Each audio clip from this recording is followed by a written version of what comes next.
Hello. Today I am replenishing my hair oil. As some of you may know, I shared a YouTube page that I came across.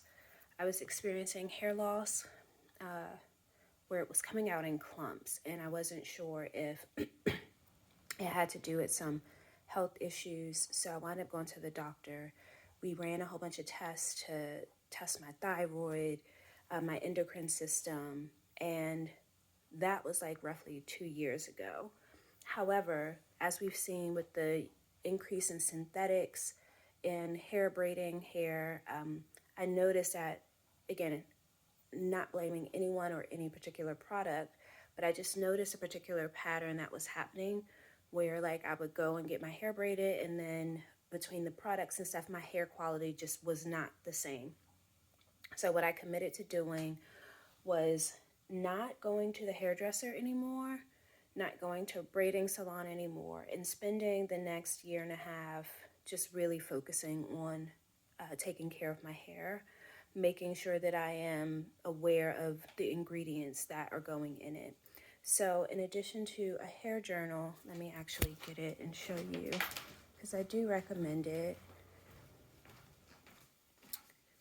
In addition to this hair journal that I got from Amazon, I also keep a journal for my health and beauty recipes.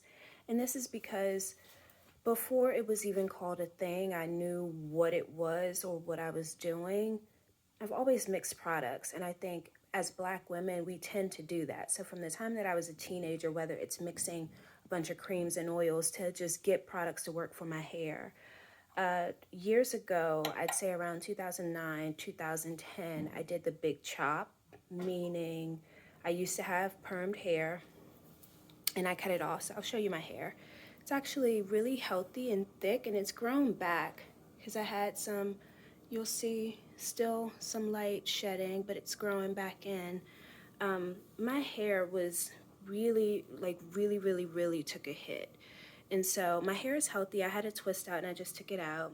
And a few things were going on. Like I was going and getting my hair dyed professionally.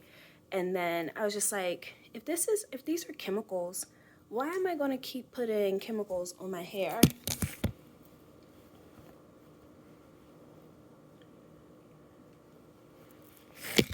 If these chemicals can potentially cause cancer down the line. So that was the first thing. And the second thing was like, okay, now that my hair is growing out, a mix of stress, a mix of aging, there are women in my family that gray really early in their 30s. So some of it may be genetics. Again, just really saying, what is my focus? My focus is on being healthy. And so that means my hair, skin, and nails as well. Of course, I've read through books, different herbs and recommendations of things to ingest that can help. And so because I do live a relatively well lifestyle, I wanted to make sure that my hair products reflected that. So, not that you need to copy any of this, but I'm going to show you a mix of some of the oils and herbs that I use. So I have pomegranate seed oil, jojoba oil, castor oil. This is what the final oil looks like when it's done, and as you see, I'm running low, so that's why I'm making some more.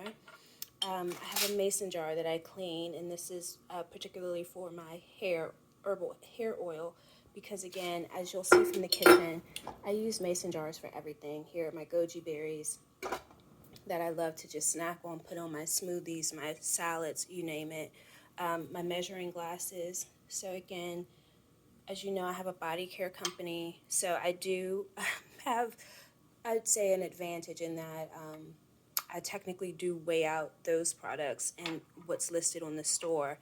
But I have to make a new batch, and I'm just not there yet to do that demanding rule of restocking multiple SKUs at the moment. Anyone who's done this work repeatedly, year after year, you know how grueling it can be. And sometimes, just like the earth, we need a break as well. So I've taken a break to like really just focus on myself at the moment. And then as orders do come in, I do fulfill them with fresh products, but again, not in the way that I did previously when I launched the company. Another product, fenugreek seeds. I add that to my hair oil because it's remarkable. My hair is so happy and healthy. I do not have split ends like I used to. Black cumin seeds, also in the recipe. Whole cloves, dried rosemary, olive oil, and vitamin E oil. So as I mentioned, what I love about working with herbs is that I use fenugreek in recipes as well, like dinner and lunch recipes, as well as cloves. I will boil cloves because they're good for getting parasites out your system.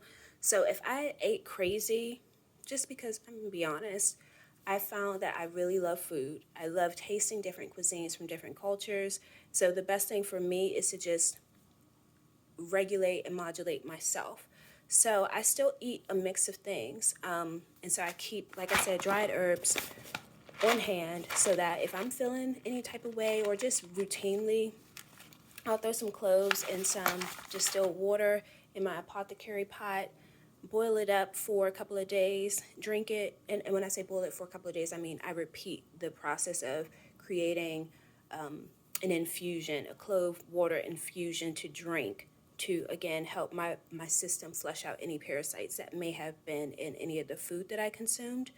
So again, why I love changing the framing and the narrative of like, oh, just we're doing this wellness thing to like, this is our lifestyle now. And so it takes a lot of time because once I have the ingredients mixed together, I'm going to cure it in a dark cabinet for at least 3 days. So you'll see I have more hair supplies that I work with. And then again, herbs everywhere. I have herbs in the pantry, herbs in the cabinet, herbs under the Lazy Susan. Again, just really depending on the use. But as I said, like right now, my focus is really on my health and beauty recipes. So just by being curious, I looked at some of the properties of some of the specimens that I work with. And again, looking at my skin health, went and got an overall baseline of where I am health-wise, because I think it is important to work with your doctors, your team, but you go in informed. And I've noticed the relationship that I have with my doctors now, rather than just going and assuming that they know everything. Because again, some of the stuff that I've come across in my studies has shown me that that is not always the case. And this isn't to discredit any accredited system, but no one knows everything. And that's the honest to God truth.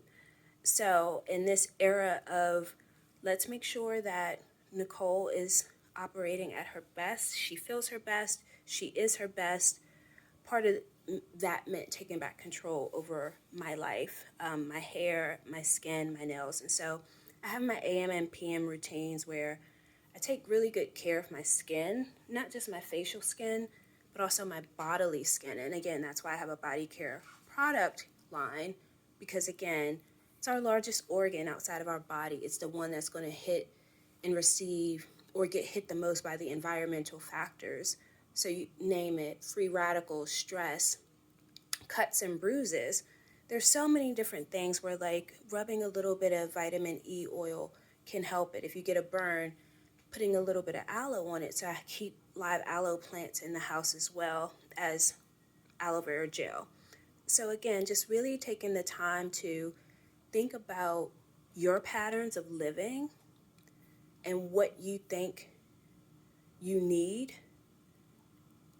to keep in your house to support your wellness is like the best recommendation that I can have for you. So again, for me, I'm replenishing my hair oil. What I notice is that with my hair and beauty products and my recipes that I make for myself, some of them are not shelf stable because I did not add preservatives to them. Some of the products that I make available through my store do have preservatives in them so that they have a longer shelf life of like 12 to 18 months. But even still, they do go bad because we're talking about fresh specimen that are used as the ingredients into your products. So I've made just a little corner in my fridge for some of my hair products, including my Moringa hair butter, just because I love that it's cold. Put it in there. I have a tea rinse that I keep in my fridge, as well as a turmeric body scrub that includes turmeric and licorice root. So some of those stubborn dark spots that happen when like you just bump up into something, I included this into my just overall wellness plan because, again, we're living in these bodies every day.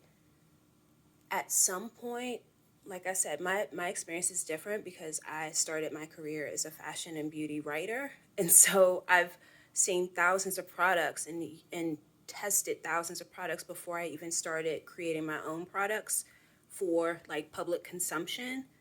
So my informed analysis is a little different. I particularly am tired of getting sold a promise and it not necessarily working well for me, if that makes sense. So going the holistic, natural route of going back to the kitchen basics works best for me because, again, I've tried so many different products over the span of my life and career, including like going to Sephora and running up a $500 bill to just get the latest products. Now, don't get me wrong, there are some amazing products out there that I really do enjoy, including like Youth for the People. I really love that brand, and I love their products. They work really well for me, so I do keep some small travel size of their kale face wash and one of their creams. When I travel, I take that with me because otherwise I use a Molecular Science face wash, another brand that I love, but that particular brand in and of itself, they have herbs in them. So it's not about just cleansing, it's about like feeding your skin.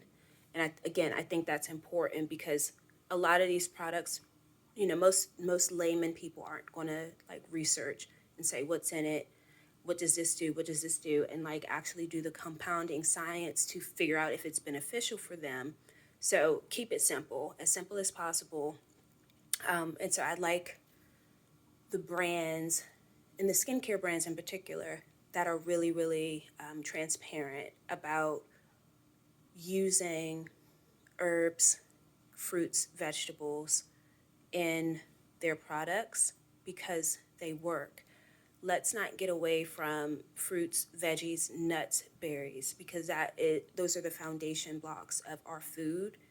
And why would we remove that for something that we're putting into our skin that our skin is going to eat every single day? So it's not uncommon for me to, again, if I was so busy out living life that I forgot to make either my body oil or my hair oil, it's not uncommon for me to just drop a squid of vitamin E oil, jojoba oil, or something else in my hand and just put it in my hair and go. Similarly, at night, though I have so many different serums, I probably shouldn't laugh. Anyway, that's a whole nother story. It's not uncommon for me to just take some pomegranate seed oil and some vitamin E oil and just put it on, you know, a spot or two. And like I said, I'm really, really happy with how my progress is going. So I think that's going to be it for now. Like I said, I'm going to replenish my hair oil. So again, this is what it looks like. And what you see at the bottom are just some of the ingredients that have settled. Depending on how I'm feeling, I may shake it up. Otherwise, the oil, it's been curing for a while. It's good to go. And then I have my vitamin E and pomegranate oil blend that also has a neroli essential oil in it. And again, that's for my skin, just based on what I love. I love citrus as an essential oil. These products were helping my skin during the winter time where we're not exposed to as much sun, but again, just helping to condition my skin in the meantime before the sun comes back out. So now that the sun is out more prevalently, we're in spring, my skin is happier because, and you'll see, because I've been feeding it throughout the winter. So I think the best skincare is preventative skincare, meaning adjust your lifestyle to support your overall wellness goals. So that way, again, it's second nature to you. Spend however much you want or how little you want. Some people who live in tropical climates, I'm very mindful to not necessarily follow those pages because, again, their environment fully supports nature being their medicine. For some of us, that's not our reality. So you have to be careful when you're reading and watching particular things to be mindful of some of those things. I live in a pretty temperate climate. I'm in the mid-Atlantic region of the United States. So we have 4 seasons. It's about as mild as I'm going to get. Would love to go to a tropical climate, which is where my family originated. Just not there yet. So for now, I take really good care of my skin. I'm intentional about what I feed it, how I hydrate. So again, drinking teas and water throughout the day, eating as clean as possible, prioritizing fruits and veggies, still having some carbs, still having some meat, which again, a different conversation for a different group of people because what works for one person doesn't necessarily work for another. I found that at the beginning when I was vegan, I consider myself a flexitarian now because I have gone through the process of being a carnivore, being vegetarian, being pescatarian, being vegan. And what I found was that I have to have a little bit of everything because it really did mess up my health, being 100% plant-based vegan. And again, that may be controversial. What works for some, this isn't me telling, other people to stop what they think is working for them, but just really watch your health. Do not be so cultish that you forget your common sense, meaning if you're going to live an alternative lifestyle, still have the means to be able to get to a hospital because you never know what happens. Just like I said, just from my lived experience, it was best for me to incorporate animal products back into my diet. And so everything in moderation. I can't tell you how to live your life, but I noticed a marked difference. And again, where my health markers are today versus where they were when I was starting to have different situations going on. I'm much healthier and happier because of the lifestyle modifications that I've made. So with that, I'm going to let you go. I hope you have a great day and see you soon.